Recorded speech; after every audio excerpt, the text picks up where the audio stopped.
Se nos vino el río encima. Estamos completamente inundados. Es un panorama desolador.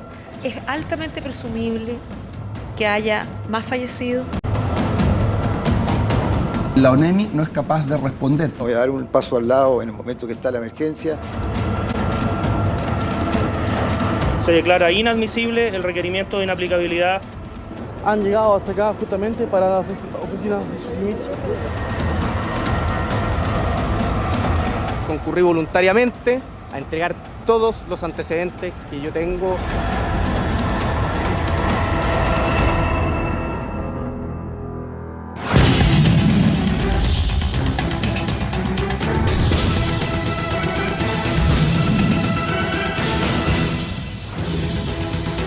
Muy buenas noches, ¿cómo están? Bienvenidos a Ciudadanos, el debate que abre la semana en CNN Chile, en medio de días, por cierto, marcados por la tragedia en el norte, pero también por otros eventos, por los allanamientos en el caso SQM, por las declaraciones políticas en el caso Penta, que van configurando también un nuevo escenario en el marco del tema de las platas políticas. Todo eso es parte de las frases de la semana que, como siempre, ustedes eligen a través del hashtag Ciudadanos y de nuestras redes sociales. Partamos con el ministro del Interior, Rodrigo Peña Hilillo, quien sorprendió al usar una expresión, casa de brujas, para referirse a las últimas revelaciones en el caso SQM.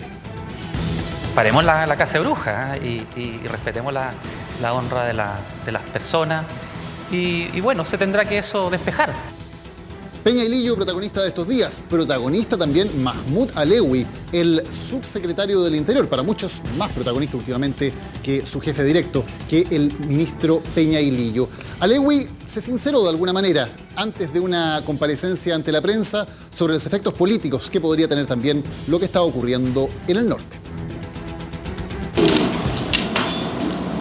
Y como la situación es compleja básicamente por un dato político, y eso lo tenemos asumido desde ya. Aquí lo que se va a construir es que pasó lo mismo que el 27. Entonces va a haber comisión investigadora, va a haber fiscal, va a haber que ir a declarar, y todas esas cosas que ya sabemos que van a pasar. El subsecretario Alewi, quien sí tuvo que ir a declarar ante el fiscal, claro está, es el senador Iván Moreira. Esto es lo que dijo tras entregar sus declaraciones a los fiscales que lo investigan por el caso Penta. Hoy yo he venido aquí a defender una verdad jurídica y puedo asegurar que no he cometido ningún delito. Yo no abandono a mi gente. Aquí no hay boletas fantasmas. Declaró Moreira ante los fiscales. Quien no declaró, lo sabemos, es el senador Jovino Noboa, pero sí habló y muy fuerte con una entrevista que publica ayer el diario El Mercurio. Este es un extracto de lo que dijo Noboa y que también es candidato a frase de la semana. Dice lo siguiente: se requiere un acuerdo nacional para superar esta crisis y generar una institucionalidad más sólida. Aquí el caiga quien caiga es el eslogan de los irresponsables. Lo que se requiere urgente es salir de este marasmo.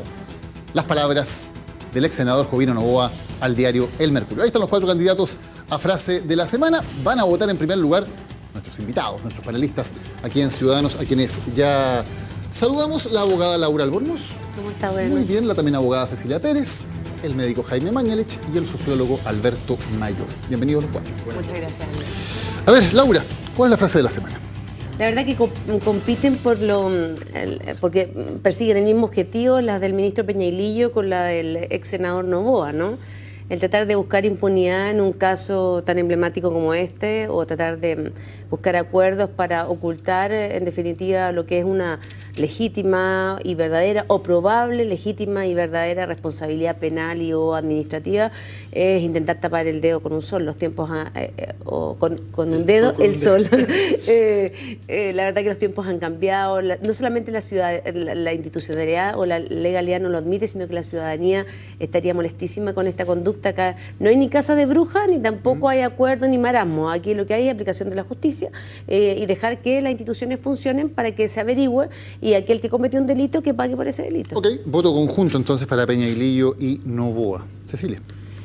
Yo voto por el ministro Peñailillo, porque representa una voz inconsecuente del propio gobierno frente a actos parecidos, similares y que están siendo investigados. Cuando se trató de empezar a investigarse el caso Penta y con personeros de la UDI involucrados, desde la misma moneda se habló de que nos iban a amparar un manto de impunidad, lo que me parece muy bien y correcto, porque la justicia tiene que funcionar. Pero cuando se trata de tocar a un subsecretario del propio gobierno, el subsecretario Bayer, entonces ahí hay que parar las cacerías de brujas y ahí las honras de las personas no importan. Entonces yo creo que la frase se la lleva a él por representar la inconsecuencia. Yo pienso que el subsecretario Lewy merece el galardón que él ha asumido en la práctica dentro del desorden político que tiene el gobierno en este momento, la conducción política del gobierno. Yo creo que presagia cosas que están por ocurrir o que van a ocurrir, y desde el punto de vista profesional médico, él hace un enfoque preventivo. O sea, él dice, la situación que estamos viviendo evidentemente va a terminar en un reclamo ciudadano, en peticiones de justicia, y él, ¿no es cierto?, tratando de conjurar ese peligro, dice, bueno, lo que va a pasar acá es que va a haber fiscales, que vamos a tener que ir a declarar, qué sé yo, como si en realidad con verbalizarlo pudiera ocurrir que lo evita, que es una técnica muy conocida, pero que probablemente en este caso, como prevención, no va a funcionar. ¿Alberto? Bueno, yo creo que lo de Peñailillo y Noboa en conjunto revelan que hay ruido de acuerdo, y no parece ser broma. O sea, de que funcione es otro asunto. Pero claramente, si uno suma a eso la conducta siempre sabia y prudente del periódico favorito de los chilenos, que es El Mercurio, evidentemente da la impresión de que hay alguna negociación en cierne, y uno puede prever de que en los próximos días estaremos viendo alguna clase de esfuerzo de acuerdo. Me parece que en ese sentido no es tan llamativo que Noboa llame al acuerdo. Lo llamativo es que de hecho arriesgue la posibilidad del acuerdo al nombrarla a él, porque realmente hoy día para él es un elemento contaminante para un acuerdo. Pero lo más llamativo, evidentemente, por lo inesperado, es que frente al nombre de Ponce Lerú, el señor Peñailillo considere que puede estar iniciándose una caza de brujas, cuando Ponce Lerú tiene no uno, sino que varios antecedentes ya de igual o mayor gravedad del caso Penta, y que por tanto no parece muy razonable que uno sí y el otro no. Así que efectivamente creo que Peñailillo es lo más llamativo, al mismo tiempo que efectivamente eso engrandece la figura de Lewy por simple relación. Ustedes son los que deciden cuál es la frase de la semana en Ciudadanos. Me quiero quedar con este tema. Se ha planteado de alguna manera una semana que parte el martes con Peñailillo hablando de la Casa de Brujas, el domingo Jovino Noboa en esta entrevista.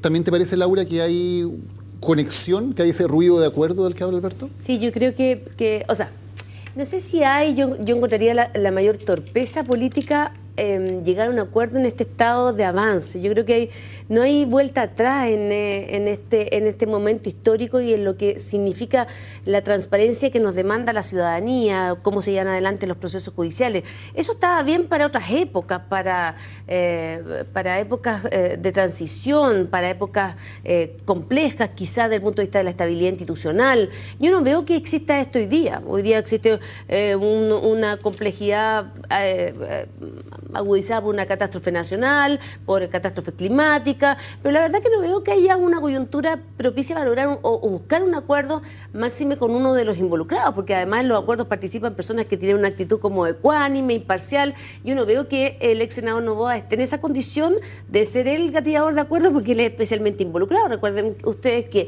todavía no se ha comprobado, pero él era el que recaudaba dinero para toda la UDI y disponía de los recursos para los candidatos. Entonces, no es el mejor nombre para ser el enviado del Papa, digamos. Entonces, no obstante lo anterior, yo no esperaría ese comportamiento de una persona joven en política como el ministro Peñailillo, ni tampoco una persona experta que cometió el error de hablar con una grabadora prendida, como fue el caso de Alewi a propósito del 27 de las catástrofes en el norte. Yo la verdad es que espero que esto no sea. Hoy día mismo recibí unos WhatsApp de camaradas de la quinta región que habían escuchado el mismo rumor. Yo no veo a la presidenta en esa disposición, a que hay que tener voluntad del gobierno.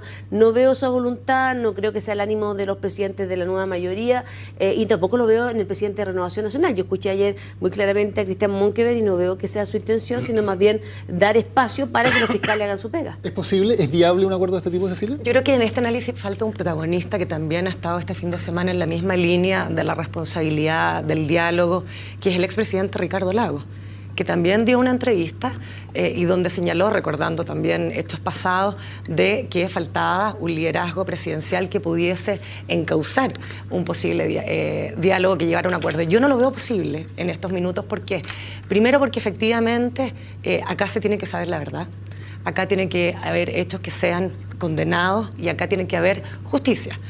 Coincido con los panelistas que aquí han señalado que hoy día hacer un acuerdo de espaldas a la ciudadanía es lejos la peor decisión que se puede tomar, sobre todo en el nivel en que están los políticos, en que están los empresarios desprestigiados, en que está el gobierno en su baja aprobación.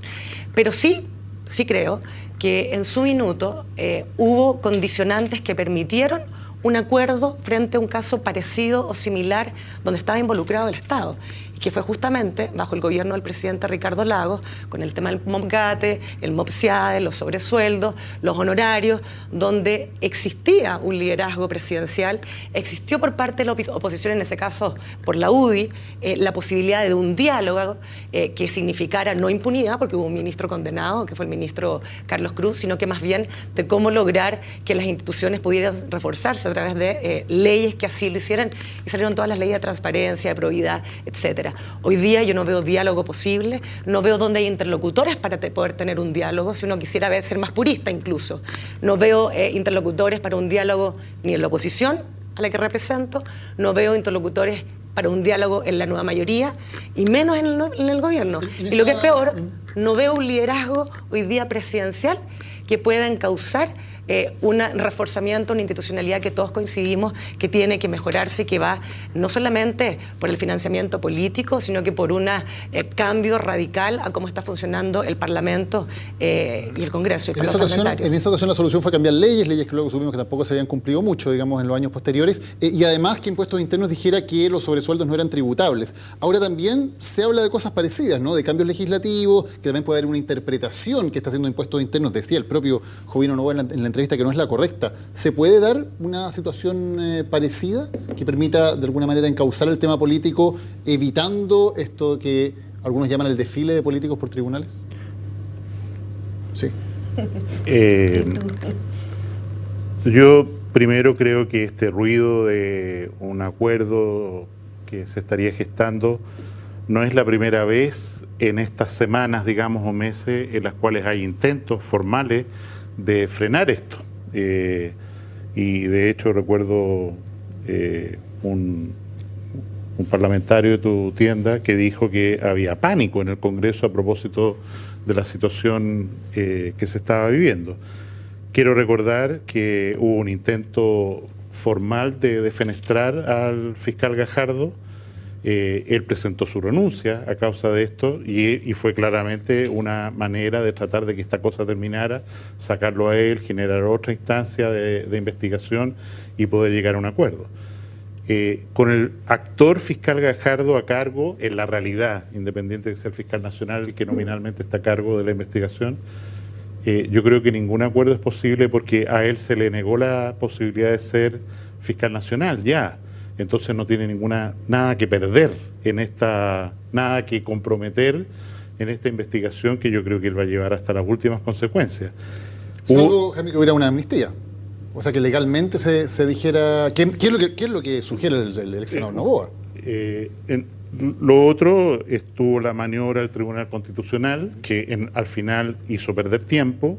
O sea, aquí hay una responsabilidad indudable del Tribunal Constitucional que permitió que pruebas importantes quizás se perdieran, para decir 5 o 6 días después, por la presión pública, unánimemente, que no ha lugar a la solicitud del ex gerente de Soquimich de que no se investigara el periodo más amplio que quería la Fiscalía.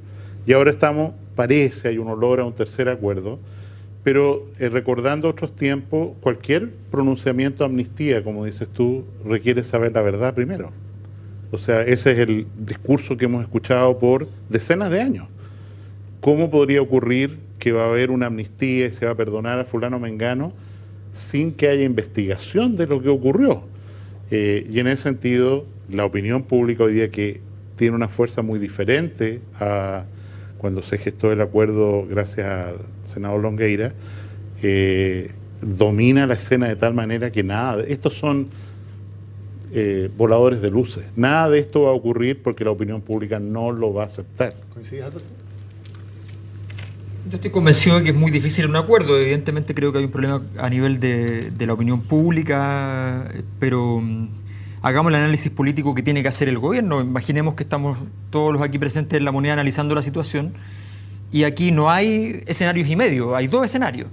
Un escenario de la salida institucional y otro escenario de la salida no institucional. ¿Ya?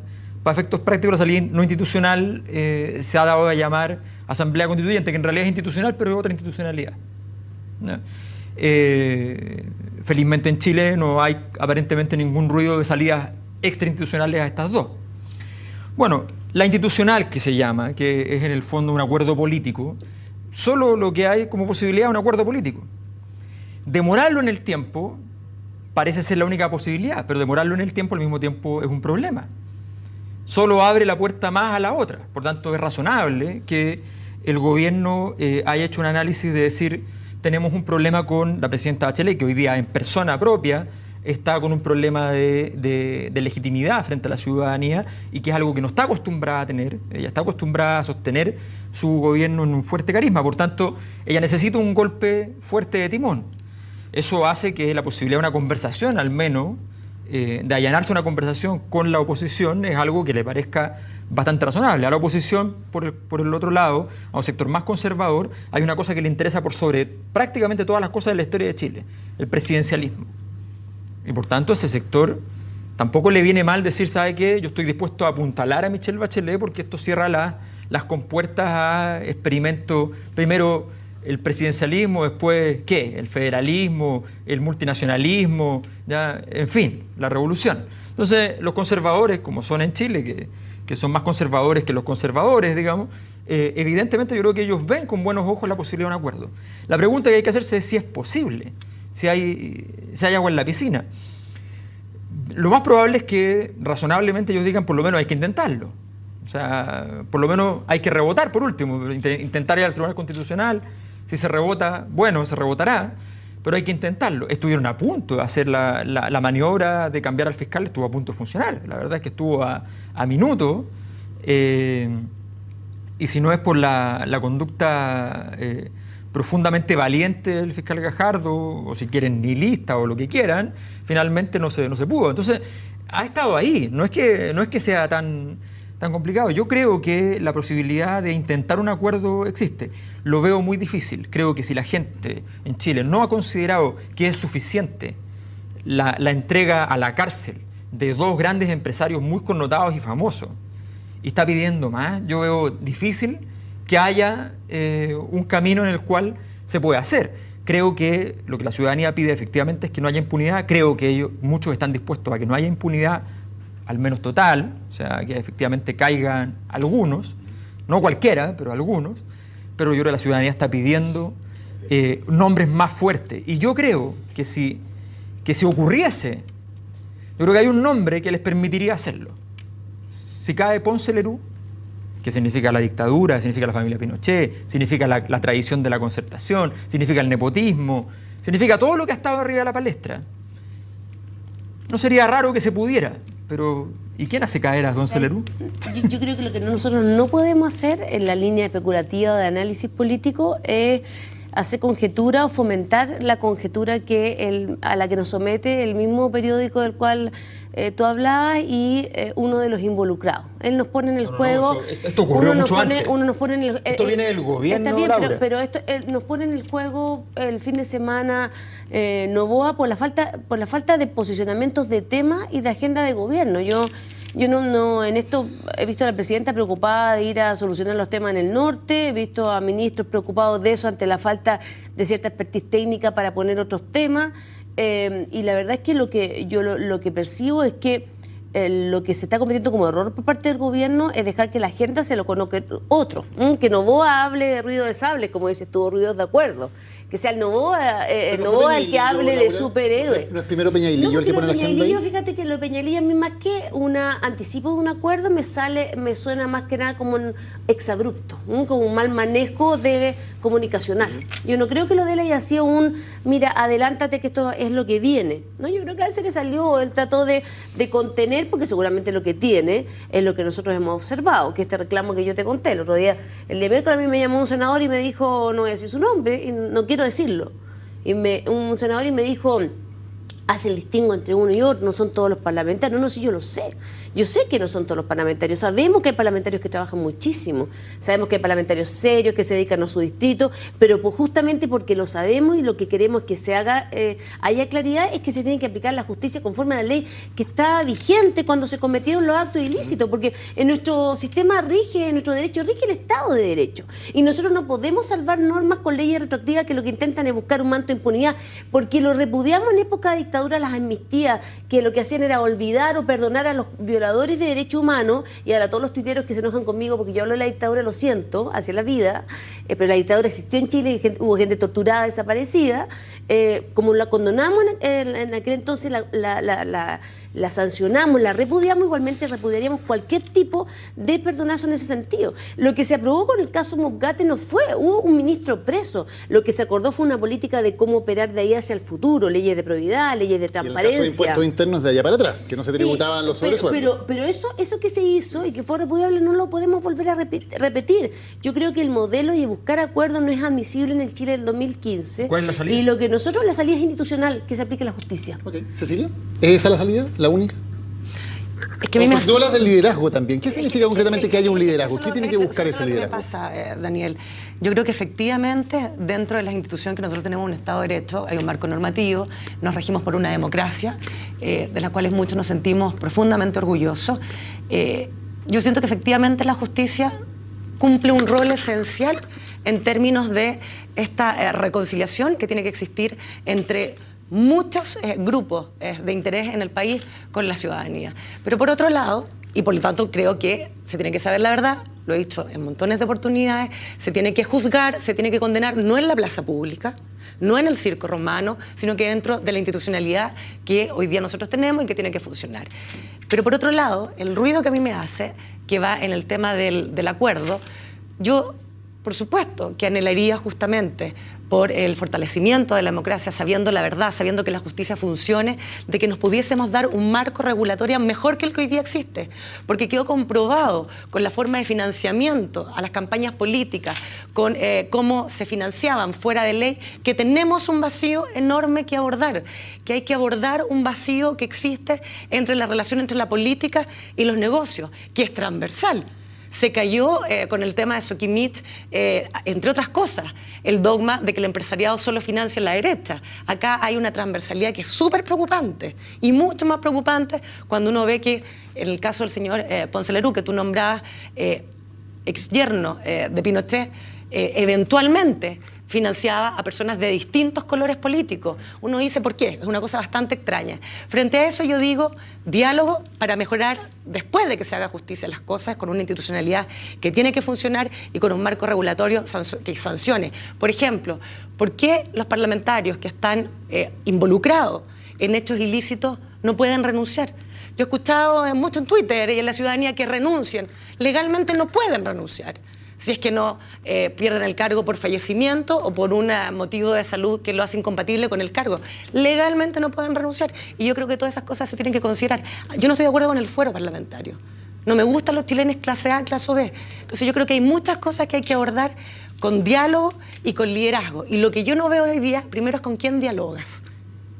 En su momento, o sea, hoy día, pero esa misma comisión que está trabajando y que nombró la presidenta Bachelet, llamada Comisión Engel, a los 3 días la nueva mayoría le paró una comisión al lado, Laura. Entonces, por eso te digo, o sea, ¿cuál es el respeto a un liderazgo presidencial? Que yo coincido que debiese conducir una solución hacia el presente y el futuro. Yo hoy día no lo veo en la presidenta Bachelet, lamentablemente no lo veo. Yo pienso que aquí hay... en primer lugar, quiero precisar, como dice Yerko Puchento, ¿cuál es mi cámara? Yo creo que por allácito. Este programa no está auspiciado por ningún aviso de Asamblea Constituyente para que nadie se entusiasme más allá de lo prudente. Mayor que mayor. Sin embargo, esa es una idea, Esa es una idea ínfima de muy poca gente, no tiene futuro, así que estén tranquilos en la casa.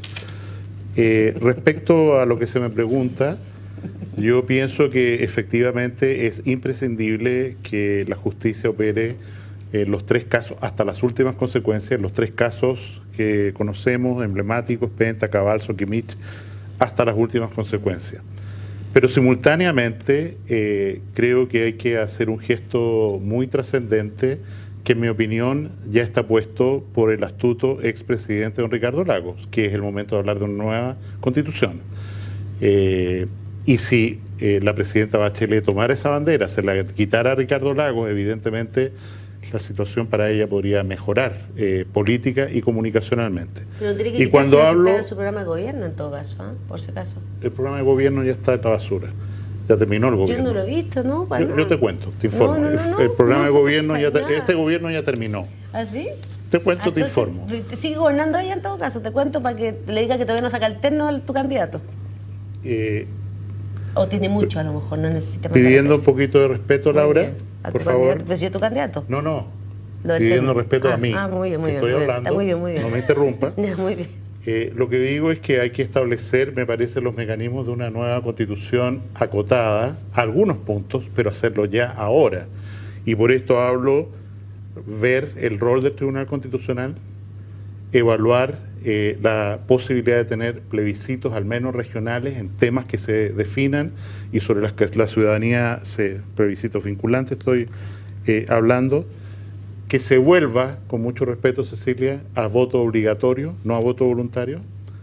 Y en cuarto lugar, que todo parlamentario que es enjuiciado y castigado por la justicia pierda automáticamente su cargo, sumado a una reelección limitada. Y que, lo dije en un programa anterior, en mi opinión, un diputado puede ser reelegido como tal solo una vez, y un senador puede ser elegido como tal solo una vez. Vamos a hablar de inmediato, Laura. Te quedas con la palabra apenas volvamos de esta pausa comercial, que no está auspiciada por la Asamblea Constituyente.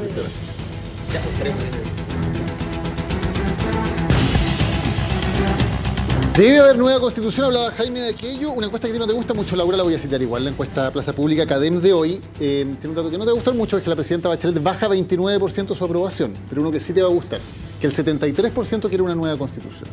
Me gusta mucho porque lo importante son las instituciones y el Estado más que las personas. Ahora la encuesta es como hecha la encuesta en los amigos de la oposición. No sé, tú eres experto encuestólogo, yo solamente le pego al derecho, pero el 73% quiere nueva constitución, Laura. Las personas encuestadas son... Pero si las personas lo manifestaron cuando votaron por Bachelet y ya está hablada de una nueva constitución. Por lo tanto, había la mejor encuesta en la votación del año en que se eligió Bachelet, que lo tenía en su programa de gobierno, que lo tira con todo respeto, como dice Mañalich. Qué bueno que se le ocurran ahora tantas ideas, pues, ministro, porque cuando fueron gobierno ni el binominal les dio. El presidente Piñera habló y no propuso ni siquiera el cambio al binominal, que ahora sí se aprobó. Ni aprobaron leyes de transparencia ni de probidad en materia legal que supusiera la limitación a la renovación de los cupos en el Parlamento, ni se aprobó una ley de cuota que ahora sí fue aprobada a propósito del binominal. Entonces, qué bueno me parece a mí que ahora ustedes propongan estas cosas porque en su tiempo no lo hizo. Y no lo hizo tampoco antes cuando el propio presidente Piñera, no, si no me va a pasar un pañuelo para que me ponga a llorar, cuando el presidente Piñera se opuso a no hagas actos machistas porque te vas a encontrar conmigo, ten cuidado. Entonces te vas a sonar tú, vas a llorar. No le hago un ataque nuclear preventivo. Ten cuidado, manéjate con prudencia, acuérdate que yo soy brava. No, hay un aviso muy antiguo en la televisión de este producto, Elite, que tampoco... que decía lo siguiente: no te quedes en el pasado. No tengo ningún problema. El pasado, los pueblos si no reconocen su historia no pueden avanzar. Y el pasado me sirve como antecedente para poder juzgar a los líderes. Sí, tú con el pasado juzga quién eres tú, dónde perteneciste, a quiénes defiendes. Si tú defiendes a una persona que la Superintendencia de Valor y Seguro lo castigó por utilizar información privilegiada, es que tú eres un poco de los mismos, pues, Jaime. Entonces el pasado te sirve para poder juzgar a las personas. Revisa mi pasado y júgame en base a mi pasado. No impidas que en política. Hazlo, no hay ningún problema, pero la política se basa, perdón Alberto, la política se basa en que efectivamente quien utiliza la línea argumentativa o la retórica tiene que tener antecedentes para que esa retórica le sirva en su argumento, porque yo si no te creo nada. Como no te creo vamos a hacer esto, vamos a hacer lo otro, ¿y por qué no lo hiciste? Como también nos dijeron nosotros, ¿por qué no lo hicieron 20 años y cambiaron las ISAPRES? Legítimamente la gente nos dice, ¿por qué no cambiaron el sistema de FP que nos heredó José Piñera en la época? Obvio que sí, y nos pueden recriminar mucho. ¿Y por qué no la Asamblea Constituyente, que es una propuesta del Congreso Ideológico de la Democracia Cristiana? Yo sí la defiendo, la Asamblea Constituyente, me parece un modelo legítimo, mucho más que otros mecanismos, los cuales los propios parlamentarios son los que deciden cómo se estructura la sociedad. Este panel se llama Ciudadanos que moderas tú, Daniel, y a mí no me gusta cuando insistentemente Laura demuestra una obsesión preocupante con el presidente Piñera. En el primer programa que yo estuve lo nombró 9 veces, en lo que va corrido el programa ya van 7. Y es preocupante esas obsesiones que nacen como con rabia, espera un poquito, con rabia, con odio, sobre todo cuando el presidente ni siquiera te conoce. Pero lo que te quiero decir para que quede muy claro, así que nosotros como, es que no me interrumpas porque me toca a mí, yo te he escuchado súper, Laura, te he escuchado súper respetuosamente. Sigue tranquila. Nosotros como gobierno sí presentamos un proyecto de ley que cambió al binominal. Nosotros sí sacamos adelante la ley de primaria, sí conseguimos la ley que existía para poder que los cores se eligieran democráticamente. Entonces, no nos vengas a dar tú una elección de democracia que no corresponde, cuando sobre todo la pregunta del moderador, que es Daniel, es otro tema. Pero tú insistes en llevar siempre todos los temas al presidente Piñera. Y yo solamente te digo que el presidente Piñera lo hace a cada rato. Lo hace acá. Entonces, ella es la que está gobernando. Yo en mi línea argumentativa puedo hablar lo que yo quiera, pues, frente a los ciudadanos tenemos que dar cuenta de análisis político. Estamos en democracia, cada uno puede hablar lo que quiera. A mí no, se lo puede sacar a mucha gente, pero a mí no. Pero acá podemos yo te digo que frente a los ciudadanos, uno tiene que hacer el análisis frente a lo que estamos gobierno. Y la gente eligió una presidenta que se llama Michelle Bachelet. Por eso me invitan. El presidente Piñera es expresidente de la República. Alberto. A ver, varias cosas. Uno habla lo que quiere, no me van a decir varias cosas. Faltaba más, pero no modera. No, pues. A Jaime yo creo que es importante decirle que desgraciadamente sus ideas, que me parecen muy buenas todas respecto a la nueva Constitución, tiene el pequeño problema de que no hay manera institucional, a menos que haya una Asamblea Constituyente, que las pueda plantear, ¿ya?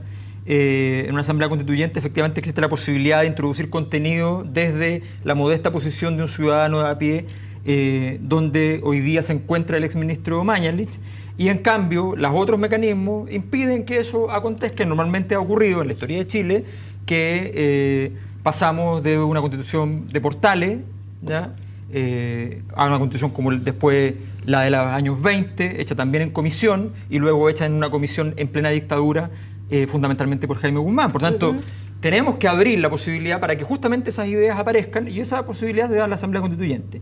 Creo también que es importante que esta discusión que se revela aquí, que tiene que ver con las inconsistencias, representa gran parte del malestar de la ciudadanía con todo un sistema político.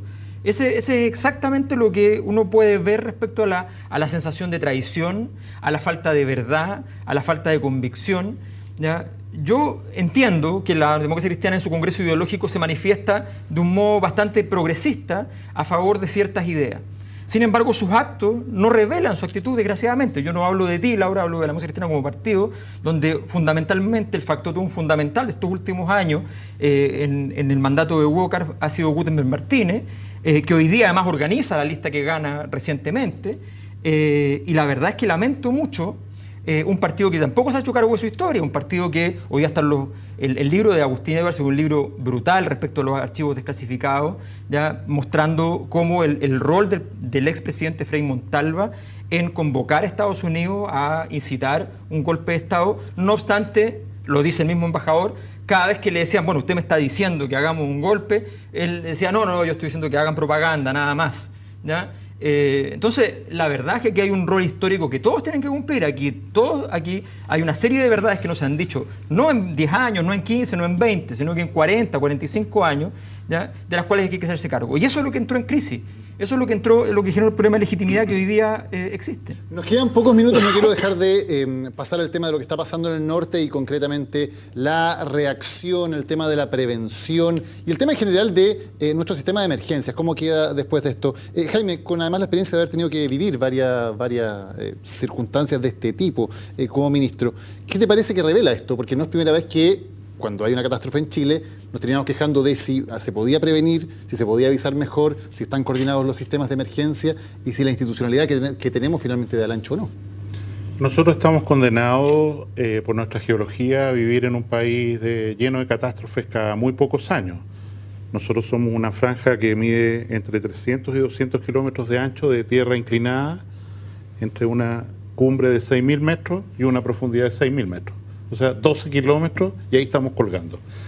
Y por eso tenemos terremotos, maremotos y se llueve un poco y pasa lo que ocurre, ¿no es cierto? Que los ríos se transforman en verdaderas cascadas. Respecto a lo planteado, yo lo único que quiero acentuar es un punto. En el gobierno anterior se envió un proyecto de ley muy importante para fortalecer el financiamiento, las atribuciones de la Oficina Nacional de Emergencia, como se ocupó durante todo el primer año las retroexcavadoras en destruir la institucionalidad anterior y no en ensanchar los cauces de los ríos para que el invierno fuera más seguro, estaban todas en Valparaíso. Bueno, los resultados están ahí y yo creo que no sacamos nada ahora con llorar sobre la leche derramada si efectivamente hubo un proyecto de ley con financiamiento aprobado y este se detuvo en su tramitación por el mero hecho de cuántos otros ocurrió. El ABP, esto era un proyecto de ley de Piñera y por lo tanto hay que matarlo. La ONEMI, Laura, ¿es la institucionalidad correcta? Yo la experiencia que tengo de haber sido delegada presidencial para el terremoto en Constitución y claramente no. No sé cómo está ahora, pero tengo la sensación de que está parecido. O sea, nada cambió en 8 años, 6 años, 2010, cuando estamos a 5 años. No cambió mucho. Yo cuando llegué había personas inexpertas, poca formación. Me acuerdo que los militares, incluso yo te comenté una vez cuando me tuvieron que trasladar a Constitución, un militar que me trasladó en un helicóptero me dijo, ministra, ¿usted ha sentido esta sensación? Y bajó y subió en el avión, en el helicóptero rápido solo para agobiarme, en pleno terremoto del año 2010. Y yo me acuerdo que lo encontré, me tardé 4 horas en tomar un avión en Talca, un helicóptero, en fin. ¿Qué quiere que le diga? Yo creo que no estamos preparados y que no hay institucionalidad y que no hay la fortaleza para prever este tipo de situaciones y no había nada. O sea, me acuerdo que me pasaron teléfonos celulares y yo me paraba de una cierta forma con el mío para poder nada, y hoy día hablaban de la compra de las bolsas especiales para los muertos. Yo me acuerdo que teníamos que ir ubicando en la propia Constitución los sectores donde tuvimos que desalojar el estadio para poder hacer una morgue. O sea, no hay nada en ningún sistema, ni en salud, ni en educación, ni la ONEMI, porque acá el Estado funciona todavía compartimentalizado. Pues entonces no hay una dimensión de integración de política pública, no existe. El Estado parece que no funciona, o al menos se termina además recurriendo, por ejemplo, a los militares como única fórmula de solución. Toque de queda, estado de excepción. Sí. Bueno, a ver, aquí primero hay que apuntar con el dedo claramente a un proceso que se presentó transversalmente como un proceso que iba a ser muy importante para Chile, que es el proceso de modernización del Estado. El proceso de modernización del Estado enfocado en supuestamente ser el Estado más eficiente, se le achicó, se acabó con las plantas, se trató de evitar, de hecho, que alguien entre a plantas. Hay una dinámica durante todos estos años tecnocrática que fracasa radicalmente y que lo estamos viendo. Este aparato de Estado, con infinitamente más recursos que en cualquier otro momento en la historia, es infinitamente menos capaz de enfrentar lo que está pasando. Y esa es la verdad. Esa es la verdad. Además hay un diseño de Estado mal hecho. La ONEMI, por definición, no podría hacer nada porque es un organismo coordinador. Por tanto, carece de brazos. Y se requeriría entonces que los organismos coordinados fueran intensivos en brazos, que tampoco acontece. Por tanto, tenemos evidentemente un problema de diseño que ha pasado. Este problema de diseño se termina revelando con el hecho de que cuando tenemos estas catástrofes, e incluso de calidad de preventivo, ¿ya?, el gobierno civil considera que es una excelente idea convocar a las fuerzas militares, ¿ya?, para salir a las ciudades y hacer un estado de excepción a solo visión de barro, ¿ya? No sé si entendemos, en Chile tenemos una historia muy fuerte con el cáliz y la espada, por tanto entendemos muy poco de por qué la iglesia y los militares deben estar fuera de la vida política. Pero entre otras cosas eso debilita la institucionalidad civil y tenemos militares que son convocados a salir sin condiciones, sin preparación, sin capacitación, sin una conversión, sin mando. Por último, si los militares salen porque son una reserva, y yo entiendo que eso es útil, ya, si salen al mando de los carabineros sin sus armas de militares, me parece que es más razonable. Pero si son llamados a convocar el orden y que el poder civil queda a merced de las decisiones militares en muchos de los aspectos del manejo de la crisis, a mí me parece que significa que estamos asumiendo la derrota, en circunstancias que además los militares están a cargo de gran parte de los temas meteorológicos que han fracasado y de los temas sismológicos que han fracasado en los últimos años. Por tanto, el cóctel es completo. ¿Cecilia? Nosotros estamos frente, Daniel, de un tema histórico que se llama fragilidad institucional en materia de emergencia. Se vio claramente el 27 de febrero del 2010 y luego de muchos esfuerzos en el gobierno del presidente Piñera, lo decía Jaime, se trató de sacar una ley de fortalecimiento del Sistema Nacional de Prevención o de Protección Civil. Frente a un Chile que tiene en los últimos 5 años un promedio de 3 catástrofes de impacto nacional. Si tú solamente ves el 2015, tenemos los incendios forestales del sur, tenemos Valparaíso, tenemos el volcán Villarrica y tenemos lo que está pasando en el norte. Solamente el 2015, pero hay un promedio de 3 episodios de catástrofes públicas importantes. Uno debiese pensar que hay cosas que debiesen irse aprendiendo y que no existiese la pequeñez política. Cuando nosotros entramos al gobierno, la ONEMI tenía 7.000 millones de pesos de presupuesto.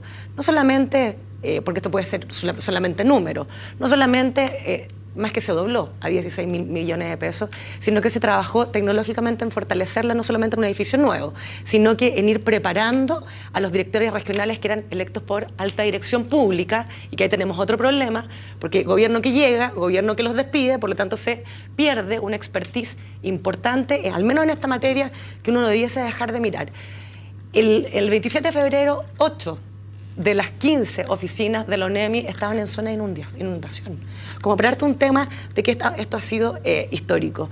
El proyecto de ley del presidente Piñera, que fue presentado el 2010, que se tramitó, a principios del 2011, que se tramitó todo el 2012 y fue aprobado en la Cámara de Diputados, que terminaba con la ONEMI, que creaba la Agencia Nacional de Protección Civil, donde existían comisiones a nivel nacional, regional, comunal, de prevención, de alerta y de actuación, donde estaba involucrado la comunidad y donde estaban involucradas el sector público. ¿Por qué no lo aprobaron, Cecilia? ¿Por qué no lo implementaron? Nosotros el año 2013, Daniel, luego de estar aprobada en la Cámara de Diputados, pusimos 20 veces suma urgencia en el Senado y nunca se aprobó porque era una ley del presidente Piñera.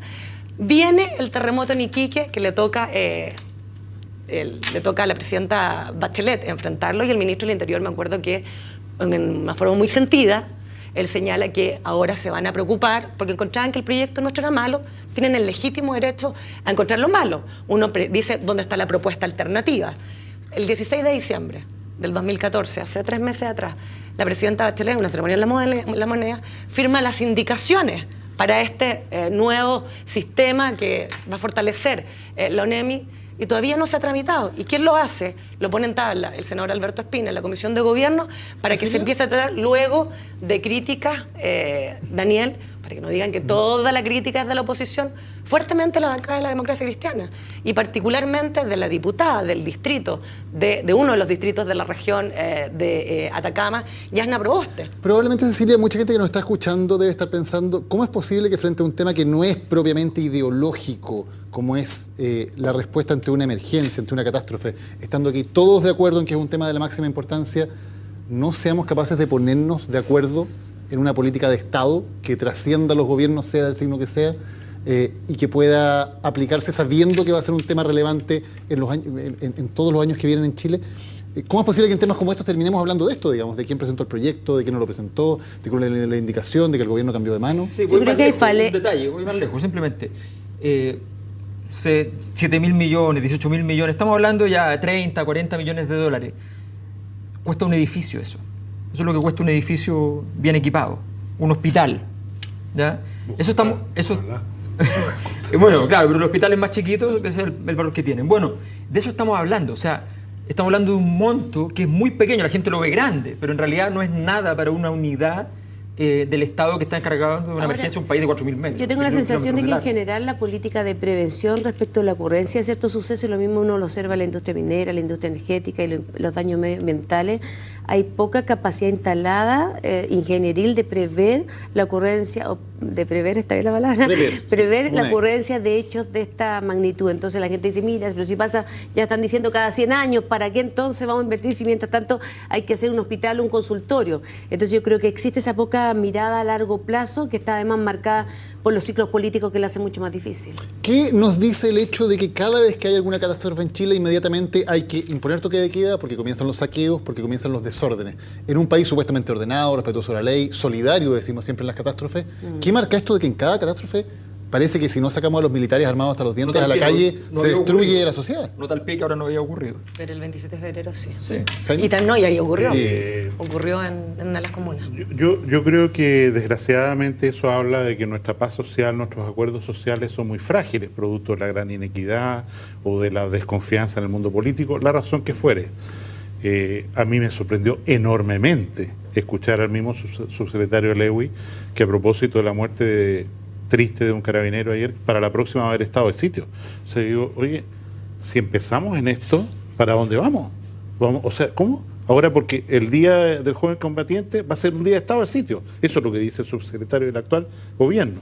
Yo pienso que digamos, el no tener conductas preventivas, el no tener ensayos, el no saber qué hacer en la situación, el no informar adecuadamente y no construir un país que resista y esté preparado a esto, que yo creo que debe descansar en la ONEMI, a pesar de que un diputado está haciendo mucho esfuerzo por sacar al actual director y poner un amigo suyo. Yo diría que la ONEMI es la institución y hay que fortalecerla y hay que sacar adelante la ley. ¿El diputado Rincón? Sí. ¿A qué amigo quiere poner? Michel Delerbe. A ver, yo creo que aquí hay una cosa que es bien clara. Hay algunas investigaciones que se han hecho conjuntas entre gente de sismología con gente de ciencias sociales que demuestran que en la zona, que los pueblos originarios de Chile prácticamente carecían de víctimas fatales de las catástrofes. O sea, había un conocimiento de su entorno suficiente que permitía evitar que en los maremotos, en los terremotos, en los volcanes, ¿ya? El otro día se comentaba bastante de que una persona estaba en el volcán y decía, no, si no va a estallar, si no hay nadie, no se preocupe. No se preocupen, si eso es bastante obvio cuando hace tal y tal cosa y sigue. Entonces, hay un conocimiento de base que es obvio y que resulta que ese conocimiento de base, se aprovecha. Más el conocimiento, porque aquí, dejémoslo claramente, aquí 2 semanas antes hay expertos internacionales que habían dicho que el caso existía, es bien brutal el momento en cual le preguntan a este experto respecto a si por qué no se le entregó a Chile. Él dice, bueno, Chile no es cliente nuestro. ¿Cuántos clientes tiene en el mundo? 77.000, dice. ¿Ya? Entonces, es bien brutal entender que efectivamente no hay un mecanismo de redundancia, de que si alguien está equivocado acá, que haya alguien en otro lugar que te pueda decir alguna cosa, que efectivamente hay una segunda opinión para un tema tan importante. Yo creo que estamos enfocando bastante mal. Obviamente hay un problema de recursos, pero no es solo un problema de recursos. Llevamos 150 años con Valparaíso incendiándose. En los libros de literatura del siglo XIX, XX se habla de incendiópolis, ¿ya? Y resulta que seguimos con Valparaíso incendiándose y cada vez nos sorprendemos. Y decimos, qué terrible que las casas instaladas en la ladera siempre ha ocurrido lo mismo, ¿ya? Y las casas se queman donde mismo. Entonces, yo creo que aquí hay un tema de aprendizaje y tenemos que hacerlo rápido. Pero sabes, Alberto, yo siento que cuando, sobre todo en este tipo de cosas, tomando un poco lo que tú decías, Daniel, de que hay temas que no se pueden politizar, cuando ha existido expertise, cuando ha existido capacitación, son temas que tienen que ser políticas de Estado. Y yo me refiero a la gente que en este tipo de materias conoce su región y ha tenido aprendizajes durante 4 años que le permitieron, por ejemplo, en el caso de Quique, no tener víctimas fatales por el terremoto porque sabían perfectamente los lugares a evacuar en caso de maremoto. Yo recuerdo que en el gobierno nosotros hicimos distintos ejercicios que se llaman, en la época del colegio se llamaban Operación Daisy, que involucraron a 6 millones de chilenos. Recuerdo perfecto Toconao, San Pedro, Atacama, cuando a la directora de la ONEMI le llega 48 horas antes un aviso de la Dirección de Meteorología, que en este caso no se prestó atención, diciéndole que en una parte que se llamaba Toconao, que habían 20 viviendas, iba a haber una lluvia que podía traer una luz, hubo que sacarlos con carabineros porque ellos no querían retirarse. Bueno, pasó la luz, se llevaron las 20 casas, pero no murió nadie.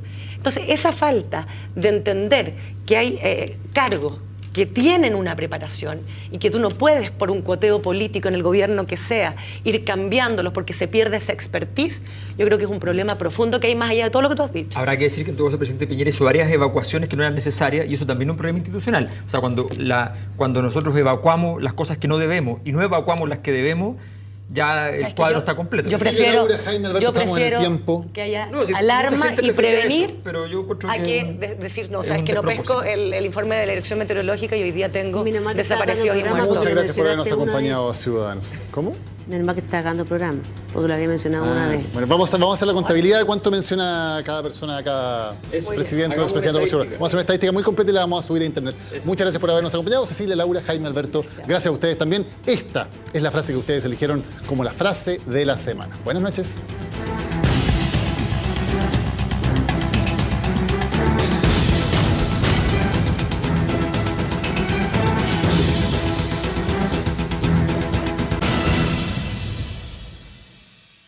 Paremos la casa de brujas y respetemos la honra de las personas y bueno, se tendrá que eso despejar.